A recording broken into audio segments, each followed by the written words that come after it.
ಸ್ನೇಹಿತರೆ, ಭಾರತದ ರೂಪಾಯಿ ಕುಸಿತ. $1 ಈಗ 89 ರೂಪಾಯಿ ಕೊಡಬೇಕು. 89 ರೂಪಾಯಿ ಹತ್ತತ್ರ 100ಕ್ಕೆ ಹೋಗ್ತಾ ಇದೆ. RBI ಲೆಕ್ಕಾಚಾರವನ್ನ ಮೀರಿ ಸಾರ್ವಕಾಲಿಕ ಕುಸಿತ ಕಂಡಿದೆ. ಈ ವರ್ಷ ಪೂರ್ತಿ ಇದೇ ಕತೆ. ಇನ್ಫ್ಯಾಕ್ಟ್ ಇದು ರೂಪಾಯಿಗೆ ಒಳ್ಳೆ ವರ್ಷನೇ ಅಲ್ಲ. ಮೇ ತಿಂಗಳಲ್ಲೇ ರೂಪಾಯಿ ಏಷ್ಯಾದಲ್ಲೇ ವರ್ಸ್ಟ್ ಪರ್ಫಾರ್ಮಿಂಗ್ ಕರೆನ್ಸಿ ಆಗಿತ್ತು. ಆ ಟೈಮ್ ನಲ್ಲಿ 85ರ ರೇಂಜ್ ನಲ್ಲಿ ಟ್ರೇಡ್ ಆಗ್ತಿತ್ತು. ಈಗ ಅದು 90 ರೂಪಾಯಿ ಹತ್ತಿರ ಬಂದಿದೆ. ಇದೊಂದು ದೊಡ್ಡ ಕುಸಿತ, ಶಾರ್ಪ್ ಫಾಲ್. ಆದ್ರೆ ವಿಚಿತ್ರ ಅಂದ್ರೆ ಜಾಗತಿಕ ಮಟ್ಟದಲ್ಲಿ ಡಾಲರ್ ವೀಕ್ ಆಗ್ತಾ ಇದೆ. ಈ ವರ್ಷ ಡಾಲರ್ ಇಂಡೆಕ್ಸ್ 7% ಬಿದ್ದಿದೆ.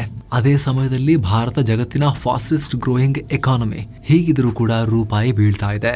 ಹಾಗಿದ್ರೆ ಇದಕ್ಕೆ ಏನ್ ಕಾರಣ? ಜಾರ್ಜ್ ಸೋರೋಸ್ ಕುತಂತ್ರ ಏನಾದ್ರೂ ಇದೆಯಾ? ಯಾಕಂದ್ರೆ ಅವರು ಜಾಗತಿಕ ಕರೆನ್ಸಿಗಳ ವಿರುದ್ಧ ಬೆಟ್ ಮಾಡ್ತಾರೆ. ಅಥವಾ ಟ್ರಂಪ್ ಟ್ಯಾರಿಫ್ ಆಟ ಏನಾದ್ರೂ ಕೂಡ ಪರಿಣಾಮ ಬೀರ್ತಾ ಇದೆಯಾ? ಅಥವಾ ವಿದೇಶಿ ಹೂಡಿಕೆದಾರರು ಭಾರತದಿಂದ ಓಡ್ ಹೋಗ್ತಿರೋದು ಅದು ಕಾರಣನಾ? ಯಾಕೆ ರೂಪಾಯಿ ಬೀಳ್ತಾ ಇದೆ? ಭಾರತ ಮುಂದೆ ಏನ್ ಮಾಡಬೇಕು? ಎಲ್ಲವನ್ನ ಎಕ್ಸ್ಪ್ಲೈನ್ ಮಾಡೋ ಪ್ರಯತ್ನ ಮಾಡ್ತೇವೆ. ಹಾಗೆ ಸ್ನೇಹಿತರೆ, ಮೆಂಬರ್ ಓನ್ಲಿ ಎಲ್ಲಾ ವಿಡಿಯೋಸ್ ನ ನೀವು ಕೂಡ ನೋಡೋಕೆ ವಿಡಿಯೋ ಕೆಳಗಿರೋ ಜಾಯಿನ್ ಬಟನ್ ಮೂಲಕ ಮಸ್ಮಗ ಪ್ರೀಮಿಯಂ ಮೆಂಬರ್ಶಿಪ್ ಫ್ಯಾಮಿಲಿಗೆ ಜಾಯಿನ್ ಆಗಬಹುದು. ಹಾಗೆ 7 ಸ್ಯಾಂಡ್ಸ್ ಟೂರಿಸಂನವರ next trip Kashi, Ayodhya details ಇಲ್ಲಿದೆ. ಸ್ಕ್ರೀನ್ ಶಾಟ್ ತಗೊಳ್ಳಿ, ಆಸಕ್ತರು ಕಾಲ್ ಮಾಡಿ. ಟ್ಯಾರಿಫ್ ಏಟು, ಗೋಲ್ಡ್ ರೇಟು, ಅಡ್ಡ ಮಲಗಿದ ರೂಪಾಯಿ ಬೀಳೋಕೆ ಹಲವಾರು ಕಾರಣ ಇದೆ. ಇದನ್ನು ನಾವು 2 ಭಾಗಗಳಲ್ಲಿ ಎಕ್ಸ್ಪ್ಲೇನ್ ಮಾಡ್ತೀವಿ. ಶಾರ್ಟ್ ಟರ್ಮ್ ಪ್ರೆಷರ್ ಮತ್ತು ಲಾಂಗ್ ಟರ್ಮ್ ಚಾಲೆಂಜಸ್.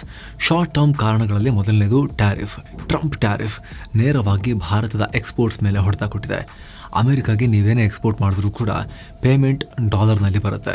ಹೀಗಾಗಿ ಎಕ್ಸ್ಪೋರ್ಟ್ ಡೌನ್ ಆಯಿತು ಅಂದರೆ ಆ ರಾಷ್ಟ್ರಕ್ಕೆ ಬರೋ ಡಾಲರ್ ಕಮ್ಮಿ ಆಗುತ್ತೆ ಮತ್ತು ಡಾಲರ್ ಇನ್ಫ್ಲೋ ಕಮ್ಮಿ ಆದರೆ ರೂಪಾಯಿ ವೀಕ್ ಆಗೋದು ಇನ್ನೂ ಕಂಟಿನ್ಯೂ ಆಗುತ್ತೆ. ಆಗಸ್ಟ್ನಲ್ಲಿ ಟ್ಯಾರಿಫ್ ಹೇರಿದಾಗಿನಿಂದ ಅಮೆರಿಕಾಗೆ ಆಗ್ತಾ ಇದ್ದ ಎಕ್ಸ್ಪೋರ್ಟ್ 37.5% ಕಿತ್ಕೊಂಡು ಹೋಗಿದೆ. ಅಷ್ಟು ಕಟ್ಟಾಗಿದೆ, ಕಮ್ಮಿ ಆಗಿದೆ. $8.8 ಬಿಲಿಯನ್ ನಿಂದ $5.5 ಬಿಲಿಯನ್ ಇಳಿದಿದೆ. ಸೊ $3 ಬಿಲಿಯನ್ ಇನ್ಫ್ಲೋ ಕಮ್ಮಿ ಆಗಿದೆ. ಡಾಲರ್ ವಿರುದ್ಧ ರೂಪಿ ಮೌಲ್ಯ ಡಿಮಾಂಡ್ ಅಂಡ್ ಸಪ್ಲೈ ಮೇಲೆ ನಿರ್ಧಾರ ಆಗುತ್ತೆ. ಸೊ ಡಾಲರ್ ಸಪ್ಲೈ ಕಮ್ಮಿ ಆದ್ರೆ ಅದರ ಡಿಮಾಂಡ್ ಹೆಚ್ಚಾಗಿ ವ್ಯಾಲ್ಯೂ ಕೂಡ ಹೆಚ್ಚಾಗುತ್ತೆ. ಸೊ ಇದು ಒಂದು ರೀಸನ್. ಇದರ ಮೇಲೆ 2 ದೊಡ್ಡ ಕಾರಣಗಳಿದಾವೆ. ಒಂದು ಫಾರಿನ್ ಇನ್ವೆಸ್ಟರ್ಸ್ ಪಲಾಯನ. ವಿದೇಶಿ ಹೂಡಿಕೆದಾರರು FIIs ಅಂದ್ರೆ ಫಾರಿನ್ ಇನ್ಸ್ಟಿಟ್ಯೂಷನಲ್ ಇನ್ವೆಸ್ಟರ್ಸ್ ಏನ್ ಮಾಡ್ತಿದ್ದಾರೆ? ಇವರು ಭಾರತದಿಂದ ಅವ್ರು ಮುಂಚೆಲ್ಲ ದುಡ್ಡು ಹಾಕಿದ್ರಲ್ಲ ಭಾರತದಲ್ಲಿ, ಅದೆಲ್ಲ ಮಾರ್ಬಿಟ್ಟು ಸ್ಟಾಕ್ಸ್ ನ ಇನ್ವೆಸ್ಟ್ಮೆಂಟ್ಸ್ ನ ಮಾರ್ಬಿಟ್ಟು ದುಡ್ಡು ಹಿಡ್ಕೊಂಡು ದೇಶದಿಂದ ಹೊರಗೆ ಓಡ್ತಾ ಇದ್ದಾರೆ. ಭಾರಿ ಪ್ರಮಾಣದ ಬಂಡವಾಳ ಹೊರಹರಿವು ಆಗ್ತಾ ಇದೆ. ಈ ವರ್ಷ ಭಾರತದ ಮಾರುಕಟ್ಟೆಯಿಂದ ಸುಮಾರು 1.6 ರಿಂದ 2 ಲಕ್ಷ ಕೋಟಿ ರೂಪಾಯಿವರೆಗೆ ಹೂಡಿಕೆ ವಾಪಸ್ ಹೋಗಿದೆ. ಇಷ್ಟು ದೊಡ್ಡ ಔಟ್ಫ್ಲೋ ಅಂದ್ರೆ ಅವರು ಷೇರುಗಳನ್ನ ಮಾರ್ತಾರೆ. ಷೇರು ಮಾರಿದಾಗ ದುಡ್ಡು ಯಾವ ರೂಪದಲ್ಲಿ ಸಿಗುತ್ತೆ? ಅವರಿಗೆ ರೂಪಾಯಲ್ಲಿ ಸಿಗುತ್ತೆ. ರೂಪಾಯಿ ತಗೊಂಡು ಹೋಗಿ ಏನ್ ಮಾಡ್ತಾರೆ? ಅವ್ರಿಗೆ ಯೂಸ್ ಇಲ್ಲ ಅಷ್ಟು. ಅದಕ್ಕೆ ಏನ್ ಮಾಡ್ತಾರೆ?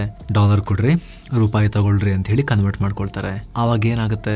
ರೂಪಾಯಿ ಸಪ್ಲೈ ಜಾಸ್ತಿ ಆಗುತ್ತೆ, ಡಾಲರ್ ಡಿಮಾಂಡ್ ಜಾಸ್ತಿ ಆಗುತ್ತೆ. ಆವಾಗ ಅಗೇನ್ ಡಾಲರ್ ಸ್ಟ್ರಾಂಗ್ ಆಗುತ್ತೆ, ರೂಪಿ ವೀಕ್ ಆಗುತ್ತೆ. ನೆಕ್ಸ್ಟ್, ಗೋಲ್ಡ್ ಇಂಪೋರ್ಟ್ಸ್ ಜಾಸ್ತಿ ಆಗಿದೆ. ಭಾರತದಲ್ಲಿ ಚಿನ್ನದ ಆಮದು ಹೆಚ್ಚಾಗ್ತಿದೆ. ಆಭರಣದ ಅಂಗಡಿಗಳು ಸಿಕ್ಕಾಪಟ್ಟೆ ಚಿನ್ನ ತರಿಸ್ತಾ ಇದ್ದಾರೆ. ಅದರಲ್ಲೂ ಹಬ್ಬದ ಸೀಸನ್ ಇದ್ದಾಗ ಗೋಲ್ಡ್ ಡಿಮಾಂಡ್ ಏಕ್ದಮ್ ಏರಿಕೆಯಾಗುತ್ತೆ. ಅಕ್ಟೋಬರ್ ತಿಂಗಳಲ್ಲೇ ಗೋಲ್ಡ್ ಇಂಪೋರ್ಟ್ಸ್ $14.7 ಬಿಲಿಯನ್ ಹತ್ತಿರಕ್ಕೆ ಹೋಗಿತ್ತು. ಇದು ಲಾಸ್ಟ್ ಇಯರ್ಗಿಂತ ಎಷ್ಟು ಪಟ್ಟು ಹೆಚ್ಚು ಗೊತ್ತಾ? ಎಷ್ಟು ಪಟ್ಟು? ಪರ್ಸೆಂಟ್ ಅಲ್ಲ, ಪಟ್ಟು. 3 ಪಟ್ಟು ಹೆಚ್ಚು, 300%. ಈ ಗೋಲ್ಡ್ ತರಬೇಕಾದ್ರೆ ಯಾವ್ದ್ರಲ್ಲಿ ಪೇ ಮಾಡ್ತಾರೆ? ರೂಪಿಲ್ ಪೇ ಮಾಡಿದ್ರೆ ತಗೊಂತಾರೆ ಎಲ್ಲರೂ? ಇಲ್ಲ, ಡಾಲರ್ ಅಲ್ಲೇ ಪೇ ಮಾಡಬೇಕು. ಅಗೇನ್ ರೂಪಾಯಿ ಸಪ್ಲೈ ಜಾಸ್ತಿ ಆಗುತ್ತೆ, ರೂಪಿ ಕೊಡ್ತಾರೆ, ಡಾಲರ್ ಕನ್ವರ್ಟ್ ಮಾಡ್ತಾರೆ, ಡಾಲರ್ ಡಿಮಾಂಡ್ ಜಾಸ್ತಿ ಆಗುತ್ತೆ. ಆ ಡಾಲರ್ ಇಂದ ಅವರು ಗೋಲ್ಡ್ ಪೇ ಮಾಡಿರ್ತಾರೆ. ಸೊ ಡಾಲರ್ ಡಿಮಾಂಡ್ ಹೆಚ್ಚಾಗಿ ಡಾಲರ್ ಸ್ಟ್ರಾಂಗ್ ಆಗುತ್ತೆ, ರೂಪಿ ಮತ್ತೆ ವೀಕ್ ಆಗುತ್ತೆ. ಸೊ ಇದಿಷ್ಟು ರೂಪಾಯಿ ಬೀಳೋಕೆ ಶಾರ್ಟ್ ಟರ್ಮ್ ಕಾರಣಗಳು. ಆದ್ರೆ ಇದನ್ನ ಹೊರತಾಗೂ ಕೂಡ ಭಾರತದ ರೂಪಾಯಿಗೆ ಲಾಂಗ್ ಟರ್ಮ್ ಚಾಲೆಂಜಸ್ ಇವೆ. ಭಾರತ ಅಮೆರಿಕ ಒಪ್ಪಂದ ಡಿಲೇ, ಸರ್ವಿಸ್ಗೂ ಶಾಕ್, ರೆಮಿಟೆನ್ಸ್ ದೂರ. ತುಂಬ ಜನಕ್ಕೆ ಭಾರತದ ಆರ್ಥಿಕತೆ ಓವರ್ ಆಲ್ ಸ್ಟ್ರಾಂಗ್ ಇದೆಯಲ್ಲ, ಮತ್ತೇನು ಪ್ರಾಬ್ಲಮ್ ಅನ್ನೋ ಪ್ರಶ್ನೆ ಮಾಡ್ಬೋದು. ಈ ವರ್ಷದ ಮೊದಲನೇ ಕ್ವಾರ್ಟರ್ನಲ್ಲಿ GDP 7.8% ದರದಲ್ಲಿ ಬೆಳವಣಿಗೆಯಾಗಿದೆ. ತುಂಬ ಒಳ್ಳೆ ನಂಬರ್ ಇದು. ಸ್ಟೀಲ್, ಕೋಲ್, ಸಿಮೆಂಟ್ ಎಲ್ಲ core sectors double digit growth ಕಾಣ್ತಿವೆ.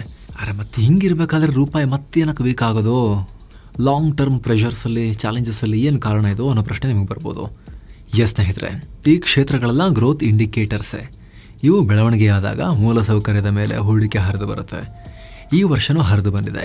ಆದರೆ ಕರೆನ್ಸಿ ಹೊಯ್ದಾಟಗಳು ಗ್ರೋತ್ ಮೇಲೆ ಡಿಪೆಂಡ್ ಆಗಿರಲ್ಲ. ಕರೆನ್ಸಿ ಮೂವ್ಮೆಂಟ್ GDPಲಿ ಒಂದು ಫ್ಯಾಕ್ಟರೇ ಅಲ್ಲ. ಕರೆನ್ಸಿ ಮೇಲೆ ಪ್ರಭಾವವಿರೋದು ಟ್ರೇಡ್ ಇನ್ಫ್ಲೋಸ್, ಇನ್ವೆಸ್ಟರ್ ಕಾನ್ಫಿಡೆನ್ಸ್ ಮತ್ತು ಗ್ಲೋಬಲ್ ಪಾಲಿಟಿಕ್ಸ್. ಇವತ್ತು ಈ ವಿಚಾರದಲ್ಲಿ ಬಹಳಷ್ಟು ಚಾಲೆಂಜಸ್ ಇದೆ. ರೂಪಿ ತುಂಬಾ ಸಂಕಟಗಳನ್ನು ಫೇಸ್ ಮಾಡ್ತಿದೆ. ಟ್ರೇಡ್ ಡೆಫಿಸಿಟ್ ಹಿಗ್ಗಾಮುಖ ಏರಿಕೆಯಾಗಿದೆ. ಭಾರತ ಯಾವಾಗಲೂ ಎಕ್ಸ್ಪೋರ್ಟ್ ಮಾಡೋದಕ್ಕಿಂತ ಇಂಪೋರ್ಟ್ ಜಾಸ್ತಿ ಮಾಡುತ್ತೆ. ಆಯಿಲ್, ಎಲೆಕ್ಟ್ರಾನಿಕ್ಸ್, ಮಷಿನ್ರಿ, ಗೋಲ್ಡ್ ಇವೆಲ್ಲ ಹೆವಿಯಾಗಿ ತರಿಸ್ಕೊತೀವಿ. ಇದರಿಂದ ಟ್ರೇಡ್ ಡೆಫಿಸಿಟ್ ಹೆಚ್ಚಾಗುತ್ತೆ, ವ್ಯಾಪಾರದ ಕೊರತೆ. ಅಂದರೆ ಹೆವಿ ತರಿಸ್ಕೊಳ್ತಾ ಇದ್ದೀವಿ, ಅಷ್ಟು ಮಾರ್ತಿಲ್ಲ. ಆದರೆ ಈಗ ನಿರೀಕ್ಷೆ ಮಾಡಿದ್ದಕ್ಕಿಂತಲೂ ಜಾಸ್ತಿ ಏರಿಕೆಯಾಗಿದೆ. ನವೆಂಬರ್ನ ಟ್ರೇಡ್ ಡೆಫಿಸಿಟ್ 141% ಜಂಪ್ ಆಗಿದೆ. ಓವರ್ ಆಲ್ ಈ ವರ್ಷ ಕೂಡ $80-90 ಬಿಲಿಯನ್ ವಿತ್ತೀಯ ಕೊರತೆ ಇರುತ್ತೆ. ಇದರಿಂದ ಯಾವಾಗಲೂ ರೂಪಾಯಿಗಿಂತ ಡಾಲರ್ಗೆ ಹೆಚ್ಚು ಡಿಮಾಂಡ್ ಸೃಷ್ಟಿಯಾಗುತ್ತೆ. ಇದರ ಜೊತೆಗೆ ಇನ್ನೂ ಒಂದು ದೊಡ್ಡ ಹೊಡೆತ ಅಂದರೆ ಅಮೆರಿಕ ವೀಸಾ ಟೈಟ್ ಮಾಡಿದ್ದು. ಅಮೆರಿಕ H-1B ವೀಸಾ ಮತ್ತು ಸ್ಕಿಲ್ಡ್ ವೀಸಾದಲ್ಲಿ ಹೊಸ ನಿಯಮಗಳನ್ನು ತಂದಿದೆ. ವೀಸಾ ಫೀಸ್ ಜಾಸ್ತಿ ಮಾಡಿದೆ. H-1B ವೀಸಾಗೆ $1,00,000 ಕೊಡಬೇಕು ಅಂತಿದ್ದಾರೆ. ಪ್ಲಸ್ ಹೊಸ ರೆಸ್ಟ್ರಿಕ್ಷನ್ಸ್ ಬಂದಿವೆ. ಹೀಗಾಗಿ ಅಮೆರಿಕ ವೀಸಾ ಸಿಗೋದು 37% ಡೌನ್ ಆಗಿದೆ. ಇದು ಭಾರತದ ಮೇಲೆ ದೊಡ್ಡ ಪ್ರಭಾವ ಬೀರಿದೆ. ಭಾರತದ 2 ಆದಾಯ ಮೂಲಗಳಿಗೆ ಹೊಡೆತ ಕೊಟ್ಟಿದೆ, ಸರ್ವಿಸ್ ಸೆಕ್ಟರ್ ಮತ್ತು ರೆಮಿಟೆನ್ಸಸ್. ಅರ್ಧ ಭಾರತವನ್ನು ಸಾಕ್ತಿರೋದೇ ಸರ್ವಿಸ್ ಕ್ಷೇತ್ರ. ಭಾರತದ GDPಗೆ 55%ಗೂ ಹೆಚ್ಚು ಕಾಂಟ್ರಿಬ್ಯೂಟ್ ಮಾಡುತ್ತೆ. ಇದರಲ್ಲಿ ದೊಡ್ಡ ಭಾಗ ಅಂದರೆ IT ಸರ್ವಿಸಸ್. H-1B ವೀಸಾದಿಂದ ಭಾರತದ ಕಂಪನಿಗಳು ಈಸಿಯಾಗಿ ಔಟ್ಸೋರ್ಸಿಂಗ್ ಕಾಂಟ್ರಾಕ್ಟ್ಗಳನ್ನು ಗೆಲ್ತಾ ಇದ್ವು. ಆದ್ರೀಗ ಟ್ರಂಪ್ ನಿರ್ಬಂಧ ಹೇರಿದ್ರಿಂದ ಇವು ವಿದೇಶಗಳ ಪಾಲಾಗ್ತವೆ. ಇದರಿಂದ ಭಾರತಕ್ಕೆ ಬರ್ತಾ ಇದ್ದ ಡಾಲರ್ ಪ್ರಮಾಣ ಕೂಡ ಕಮ್ಮಿಯಾಗಿದೆ. ಜೊತೆಗೆ ಈ ವೀಸಾ ಪಡೆದು ಅಮೆರಿಕದಲ್ಲಿ ಕೆಲಸ ಮಾಡ್ತಿದ್ದ IT ಜನ ಭಾರತಕ್ಕೆ ಪೇಮೆಂಟ್ ಕಳಿಸ್ತಾ ಇದ್ರಲ್ಲ, ದುಡ್ಡು ಕಳಿಸ್ತಾ ಇದ್ರಲ್ಲ, ಇದಕ್ಕೆ ರೆಮಿಟೆನ್ಸ್ ಅಂತ ಕರೀತಾರೆ. ಡಾಲರ್ ಬರೋದಕ್ಕೆ ದೊಡ್ಡ ಮೂಲ ಇದು ಭಾರತಕ್ಕೆ. ಪ್ರತಿ ವರ್ಷ $35-38 ಬಿಲಿಯನ್ ದುಡ್ಡು ಬರ್ತಾ ಇತ್ತು ಈ ಥರ. ಬಟ್ ಅದು ಕೂಡ ಈಗ ಟ್ರಂಪ್ ನಿಯಮಗಳಿಂದ ಕಮ್ಮಿ ಆಗ್ತಾ ಇದೆ. ರೂಪಾಯಿ ಆಟ ಕೈಬಿಟ್ಟ RBI. RBI ಕೂಡ ಸಪೋರ್ಟ್ ಮಾಡೋದನ್ನು ಕೈಬಿಟ್ಟಿದೆ ರೂಪಾಯಿಗೆ. ರೂಪಾಯಿ ಮೌಲ್ಯ ದಿಢೀರ್ ಕುಸಿಯೋಕೆ ಇದೂ ಕೂಡ ಕಾರಣ. ನಾವು ಹಿಂದೆ ಒಂದು ಪ್ರತ್ಯೇಕ ವರದಿಯಲ್ಲಿ ಹೇಳಿದ್ವಿ ಈ ರಿಪೋರ್ಟಲ್ಲಿ. ಡಾಲರ್ ವಿರುದ್ಧ ರೂಪಾಯಿ ಮೌಲ್ಯ ನಿರ್ಧಾರ ಆಗೋದು ಮಾರ್ಕೆಟಲ್ಲಿ 2 ಕರೆನ್ಸಿಗಳ ಸಪ್ಲೈ ಮತ್ತು ಡಿಮಾಂಡ್ ಎಷ್ಟಿದೆ ಅನ್ನೋದ್ರ ಮೇಲೆ. ನಿಜಾನೇ, ರೂಪಾಯಿ ವೀಕ್ ಆಗ್ತಿದೆ ಅಂದರೆ ಅದರ ಅರ್ಥ ಮಾರ್ಕೆಟ್ನಲ್ಲಿ ಡಾಲರ್ನ ಪೂರೈಕೆಗಿಂತ ಅದರ ಬೇಡಿಕೆ ಹೆಚ್ಚಿರುತ್ತೆ, ಇಲ್ಲ ರೂಪಾಯಿಯ ಬೇಡಿಕೆಗಿಂತ ಅದರ ಪೂರೈಕೆ ಜಾಸ್ತಿ ಇರುತ್ತೆ. ಸೊ ರೂಪಾಯಿ ಸ್ಟೇಬಲ್ ಆಗಬೇಕು ಅಂದರೆ ಡಾಲರ್ ಡಿಮಾಂಡ್ ಕಮ್ಮಿ ಆಗಬೇಕು, ಸಪ್ಲೈ ಜಾಸ್ತಿ ಆಗಬೇಕು ಅಲ್ವಾ. ಹೀಗಾಗಿ RBI ರೂಪಾಯಿ ಮೌಲ್ಯ ಕುಸಿದಾಗಲೆಲ್ಲ ತನ್ನ ಬಳಿ ಇರೋ ಫಾರೆಕ್ಸನ್ನು ಡಾಲರನ್ನು ಮಾರ್ತಾ ಇದ್ರು. ಒಂಥರ ಫ್ರೀ ಮಾರ್ಕೆಟ್ ಅಂತ ಬಿಟ್ಟರು ಕೂಡ, ನಾವು ಡಿಸೈಡ್ ಮಾಡಲ್ಲ ರುಪೀದು, ಇದನ್ನು ನಾವು ಕಂಟ್ರೋಲ್ ಮಾಡಲ್ಲ ಅಂತ ಸರ್ಕಾರ ಹೇಳ್ಕೊಂಡ್ರು ಕೂಡ ಸಡನ್ ಫಾಲ್ ಆಗಬಾರ್ದು ಅನ್ನೋ ಒಂದು ಆತಂಕಕ್ಕೋಸ್ಕರ ಏನು ಮಾಡ್ತಿದ್ರು, ಕೃತಕವಾಗಿ ಡಾಲರ್ ಸಪ್ಲೈನ ಹೆಚ್ಚು ಮಾಡ್ತಿದ್ರು. ಡಾಲರ್ ಫಾರೆಕ್ಸಿಂದ ತೆಗೆದುಬಿಟ್ಟು ಹೊರಗೆ ಹಾಕ್ತಿದ್ರು. ಅವಾಗ ಏನಾಗ್ತಿತ್ತು, ಡಾಲರ್ ಓವರ್ ಸಪ್ಲೈ ಆಗಿ ಭಾರತದಲ್ಲಿ, ಅಂದರೆ ಡಿಮಾಂಡ್ಗಿಂತಲೂ ಹೆಚ್ಚಾಗಿ ರೂಪಾಯಿ ಮುಂದೆ ಅದು ವಿಪರೀತ ಬೆಲೆ ಗಳಿಸೋದನ್ನು ತಡಿತಾ ಇತ್ತು RBI. ಆದರೆ ಕಳೆದೊಂದು ವರ್ಷದಿಂದ ಕರೆನ್ಸಿ ಮಾರ್ಕೆಟ್ನಲ್ಲಿ ತೀರಾ ಏರಿಳಿತ ಆಗಿದ್ರಿಂದ RBI ಸಿಕ್ಕಾಪಟ್ಟೆ ಡಾಲರ್ನ ಹೊರಗೆ ಹಾಕಬೇಕಾಗಿ ಬಂತು. ಈ ರೀತಿ ಬ್ಯಾಲೆನ್ಸ್ ಮಾಡಬೇಕು ಅಂದರೆ ಫಾರೆಕ್ಸ್ ಬೇಗ ಖಾಲಿಯಾಗೋಕೆ ಶುರುವಾಯಿತು. ಜನವರಿ ಒಂದೇ ವಾರದಲ್ಲಿ ಬರೋಬ್ಬರಿ $5 ಬಿಲಿಯನ್ ಕುಸಿದು $634 ಬಿಲಿಯನ್ ತಲುಪಿತ್ತು. 10 ತಿಂಗಳಲ್ಲಿ ಮೊದಲ ಬಾರಿಗೆ ಭಾರತದ ಹತ್ರ ಎಷ್ಟು ಕಮ್ಮಿ ಫಾರೆಕ್ಸ್ ಇತ್ತು. ಹೀಗಾಗಿ ಒಂದು ವೇಳೆ ಹೀಗೆ ಫಾರೆಕ್ಸನ್ನು ಮಾರ್ಕೊಂಡು ಹೋದರೆ, ಡಾಲರನ್ನು ನಾವು ಹೊರಗೆ ಕಕ್ತಾ ಹೋದರೆ, ರೂಪಿನ ಕಾಪಾಡೋಕ್ಕೋಸ್ಕರ ಆರ್ಥಿಕ ಬಿಕ್ಕಟ್ಟು ಸೃಷ್ಟಿಯಾಗೋ ಅಪಾಯನೂ ಇರುತ್ತೆ. ಹೀಗಾಗಿ RBI ರೂಪಾಯಿ ಅದರ ಪಾಡಿಗೆ ಅದಿರಲಿ, ನಾವೇನು ಮಾಡೋದು ಬೇಡ, ಡಾಲರ್ ಮುಂದೆ ರೂಪಿಯ ಈ ಪ್ರೈಸ್ ಏನಿದೆ ಮಾರ್ಕೆಟಿಗೆ ಕಂಪ್ಲೀಟ್ಲಿ ಬಿಡೋಣ, ಒಳ ಕಳ್ಳಾಟ, ಡಾಲರ್ ಹೊರಗೆ ಹಾಕಿ ಬ್ಯಾಲೆನ್ಸ್ ಮಾಡೋದು ಬೇಡ ಅಂತ ನಿರ್ಧಾರಕ್ಕೆ ಬಂದಿದ್ದಾರೆ. ಅದರಲ್ಲೂ $85 ಸೈಕಲಾಜಿಕಲ್ ಗಡಿಯನ್ನು ದಾಟಿದಾಗ RBI ಅದನ್ನು ತಡಿಲಿಕ್ಕೆ ಹೋಗಲಿಲ್ಲ ಅನ್ನೋ ಮಾಹಿತಿ ಬರ್ತಾ ಇದೆ. ಜೊತೆಗೆ ಹೊಸ RBI ಗವರ್ನರ್ ಸಂಜಯ್ ಮಲ್ಹೋತ್ರಾ ಕೂಡ ಇದೇ ನಿಲುವನ್ನು ಹೊಂದಿದ್ದಾರೆ. ಇದು ಕೂಡ ರೂಪಾಯಿ ಅಪಮೌಲ್ಯ ದಿಢೀರಾಗಿ ಇನ್ನಷ್ಟು ಜಾಸ್ತಿ ಆಗೋಕ್ಕೆ ಕಾರಣ ಆಗಿದೆ. ಡಾಲರ್ ದುಬಾರಿ ಆದರೆ ಏನಾಗುತ್ತೆ? Bharat import dependent country. Dollar ದುಬಾರಿ ಆದರೆ ಎಕ್ಸ್ಪೋರ್ಟ್ಗಳಿಗೆ ಒಳ್ಳೆಯ ಆದಾಯ, ಭಾರತದ ಎಕ್ಸ್ಪೋರ್ಟ್ ಕಂಪನಿಗಳಿಗೆ ಒಳ್ಳೆ ಲಾಭ ಆಗುತ್ತೆ. ಯಾಕೆ ಅಂತ ಹೇಳಿದ್ರೆ ನಮ್ಮ ಎಕ್ಸ್ಪೋರ್ಟ್ ಎಲ್ಲ ಚೀಪ್ ಆಗುತ್ತೆ ಅಲ್ವಾ. ಮುಂಚೆ ಅಮೆರಿಕನ್ ಪ್ರಜೆ ಒಬ್ಬ $1 ಕೊಟ್ಟ ಅಂದರೆ ಆತನಿಗೆ ಭಾರತದ್ದು $80 ಬೆಲೆ ಬಾಳೋ ವಸ್ತು ಸಿಗ್ತಾ ಇತ್ತು. $1 $80 ಇದ್ದಾಗ. ಈಗ $89 ಆದಾಗ ಅವನು ಕೊಡೋದು ಒಂದೇ dollar, same dollar, but value ಎಷ್ಟು ಸಿಗುತ್ತೆ? $89 ಬೆಲೆ ಬಾಳುವಷ್ಟು ವಸ್ತು ಸಿಗುತ್ತೆ, ಜಾಸ್ತಿ ಸಿಗುತ್ತೆ. ಸೊ ನಮ್ಮ ವಸ್ತುಗಳು ಚೀಪ್ ಆಗ್ತವೆ ವಿದೇಶಿಯರಿಗೆ. ಸೊ ಎಕ್ಸ್ಪೋರ್ಟ್ಗೆ ಅನುಕೂಲ ಆಗುತ್ತೆ. ಆದರೆ ಸೇಮ್ ಟೈಮ್ ಇಂಪೋರ್ಟ್ ಸರಿ ಪೆಟ್ಟು ಬಿಡುತ್ತೆ.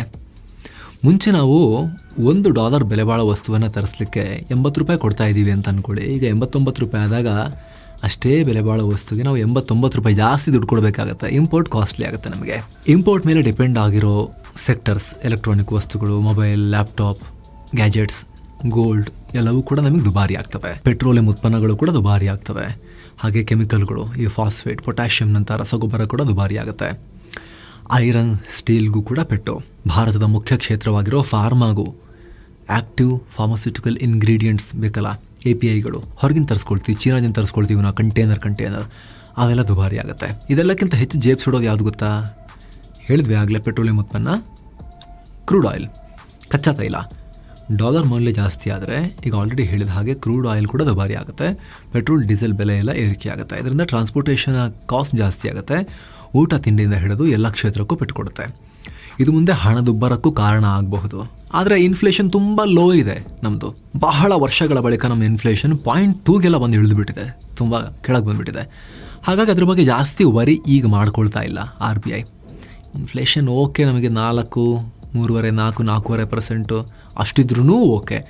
ಇದು ನೋಡಿದ್ರೆ ಇದು 1%ಗಿಂತ ಕೆಳಗಿರೋ ಟೈಮ್ನಲ್ಲಿ ಯಾಕೆ ವರಿ ಮಾಡ್ಕೊಳ್ಳೋಣ, ಸ್ವಲ್ಪ ಬರಲಿ ಮೇಲೆ ನೋಡೋಣ ಅಂಥೇಳಿ RBI ಬಿಟ್ಟುಬಿಟ್ಟಿದೆ ಇದನ್ನು. ಇನ್ನೂ ಒಂದು ವಿಚಾರ ಏನು ಅಂದರೆ, ಡಾಲರ್ ಮುಂದೆ ರೂಪಾಯಿ ಕುಸಿತಕ್ಕೆ ಸಂಬಂಧಪಟ್ಟಂತೆ ಸಿಕ್ಕಾಪಟ್ಟೆ ಪಾಲಿಟಿಕ್ಸ್ ನಡೆಯುತ್ತೆ. ದೇಶದ ಪ್ರೈಡ್ ಅಂಥೇಳಿ ಎರಡೂ ಪಾರ್ಟಿಯವರು, ಮುಖ್ಯ ಪಾರ್ಟಿಯವರು, BJPಯವರು, ಕಾಂಗ್ರೆಸ್ ಅವರು ಒಬ್ರಿಗೊಬ್ರು ಹೇಳ್ಕೊಂಡು ಪಾಲಿಟಿಕ್ಸ್ ಮಾಡ್ತಾರೆ. ಈಗ PM ಆಗಿರೋ ನರೇಂದ್ರ ಮೋದಿಯವರು ಕೂಡ ಏನು ಮರ್ಯಾದೆನೆಲ್ಲ ನಮ್ಮ ರೂಪಾಯಿಗೆ, ಡಾಲರ್ ಮುಂದೆ ಹೆಂಗೆ ಬೀಳ್ತಾ ಇದೆ ಅಂಥೇಳಿ ಈ ಹಿಂದೆ UPA ಗೌರ್ಮೆಂಟ್ ಇದ್ದಾಗ ಇವರು ಗುಜರಾತಲ್ಲಿ CM ಆಗಿದ್ದಾಗ ಹೇಳಿದರು. ಈಗ ಇವರು CM ಆಗಿದ್ದಾಗ ಅವರೆಲ್ಲ ಹೇಳ್ತಾರೆ.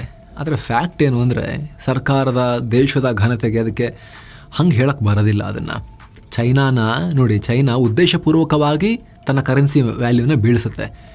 ಟ್ರಂಪ್ ಕರೆನ್ಸಿ ಮನಿಪ್ಯುಲೇಟರ್ ಅಂತ ಕರೆದಿದ್ದಾರೆ ಚೀನಾಗೆ. ಅಷ್ಟು ಲೋ ಇಲ್ಲ ಅವ್ರದ್ದು ಚೀನಾ ಕರೆನ್ಸಿ ವ್ಯಾಲ್ಯೂ. ಅವ್ರನ್ನ ಡಾಲರ್ ಮುಂದೆ ಬೇಕಂತ ಅಪಮೌಲ್ಯ ಮಾಡ್ಕೊಂಡು ನಾಟಕ ಮಾಡ್ತಾರೆ ಅವರು ಎಕ್ಸ್ಪೋರ್ಟ್ ಚೆನ್ನಾಗಿ ಮಾಡ್ಕೊಳ್ಳೋಕ್ಕೆ ಅಂಥೇಳಿ ಆರೋಪ ಮಾಡಿದ್ದಾರೆ ಟ್ರಂಪ್ ಈ ಹಿಂದೆ. ಸೊ ಇಲ್ಲಿ ಎಕನಾಮಿಕ್ಸ್ ಜಾಸ್ತಿ ಇರುತ್ತೆ, ಕಂಟ್ರಿಯ ಪ್ರೈಡ್ ಅನ್ನೋ ವಿಚಾರಕ್ಕಿಂತ ಹೆಚ್ಚಾಗಿ ಜಾಸ್ತಿ ಪಾಲಿಟಿಕ್ಸ್ ಎಲ್ಲ ಮಾಡೋಕ್ಕೆ ಹೋಗಬಾರ್ದು. ಆರ್ಥಿಕತೆಯನ್ನು ಬಲ ಮಾಡೋದ್ರ ಕಡೆ ಗಮನ ಕೊಡಬೇಕು. ಮನಮೋಹನ್ ಸಿಂಗ್ ಇರಲಿ, ಮೋದಿ ಇರಲಿ, ಯಾರೇ PM ಆಗಿದ್ದಾಗಲೂ ಕೂಡ ಹಿಸ್ಟಾರಿಕಲಿ 3.5-4% ಹಿಂಗೆ ಕುಸಿತಾನೇ ಬಂದಿದೆ ಡಾಲರ್ ಮುಂದೆ ರೂಪಾಯಿ. ಈಗಲೂ ಕೂಡ ಡಾಲರ್ಗೆ 90 ರೂಪಾಯಿ ರೀಚ್ ಆದರೂ ಅದು ಈ 3.5% ರೇಂಜ್ನ ಒಳಗೇನೆ ಬರುತ್ತೆ. ನಾವು ಕಳೆದ ವಿಡಿಯೋದಲ್ಲೂ ಕೂಡ ಹೇಳಿದ್ವಿ, ಒಂದು ರೇಂಜ್ನಲ್ಲಿ ರೂಪಾಯಿ ಅಪಮೌಲ್ಯ ಆಗ್ತಾ ಇದ್ದರೆ ಅದೇನು ಬಹಳ ದೊಡ್ಡ ಅಪಾಯಕಾರಿ ವಿಚಾರ ಏನಲ್ಲ ಅಂತ. ಅಂದರೆ ತೀರಾ ಡಿಪ್ರಿಷಿಯೇಟ್ ಆಗಬಾರ್ದು ಅಷ್ಟೇ. 3-3.5% ವರ್ಷಕ್ಕೆ ಡಿಪ್ರಿಷಿಯೇಟ್ ಆಗೋದು ಇದು ನಾರ್ಮಲ್ ರೇಂಜೇ. ತುಂಬ ಹೆದರು ಕೂಡ ಅಗತ್ಯ ಇಲ್ಲ. ಯಾವಾಗ ವರ್ಷಕ್ಕೆ 5-10% ಎಲ್ಲ ಕಿತ್ಕೊಂಡು ಹೋಗ್ತಾ ಇದೆಯೋ ಆವಾಗ ನಾವು ತೀರಾ ಅಪಾಯಕಾರಿ ಮಟ್ಟಕ್ಕೆ ಹೋಗ್ತಾ ಇದ್ದೀವಿ. ಅದು ಓವರಾಲ್ ದೇಶದ ಆರ್ಥಿಕತೆಯ ಹೆಲ್ತ್ಗೆ ತುಂಬ ಕೆಟ್ಟ ಸಂಕೇತಗಳು ಅನ್ನೋದನ್ನು ಯೋಚನೆ ಮಾಡಬೇಕಾಗತ್ತೆ. ರೈಟ್ ನಾವು ಇಟ್ ಈಸ್ ಫೈನ್ ಅನ್ನೋ ಥರನೇ ಇದೆ. RBI ಕೂಡ ಮಾನಿಟರ್ ಮಾಡ್ತಾ ಇದೆ. ಜಸ್ಟ್ ಅವರು ಅದನ್ನು ಈಗ ಆ್ಯಕ್ಟಿವ್ ಆಗಿ ಡಾಲರ್ ಮಾರಿ ಬ್ಯಾಲೆನ್ಸ್ ಮಾಡೋಕ್ಕೆ ಟ್ರೈ ಮಾಡ್ತಿಲ್ಲ ಅಷ್ಟೇ. ನಿಮಗೇನು ಅನಿಸುತ್ತೆ ಸ್ನೇಹಿತರೆ? ಈ ಎಕನಾಮಿಕ್ಸ್ನ ರಿಪೋರ್ಟ್ ನೋಡಿದ ಬಳಿಕ ಕಾಮೆಂಟ್ ಮಾಡಿ ತಿಳಿಸಿ. Thank you so much. ಮತ್ತೆ ಭೇಟಿ ಆಗ್ತಿರೋಣ. ನಮಸ್ತೆ.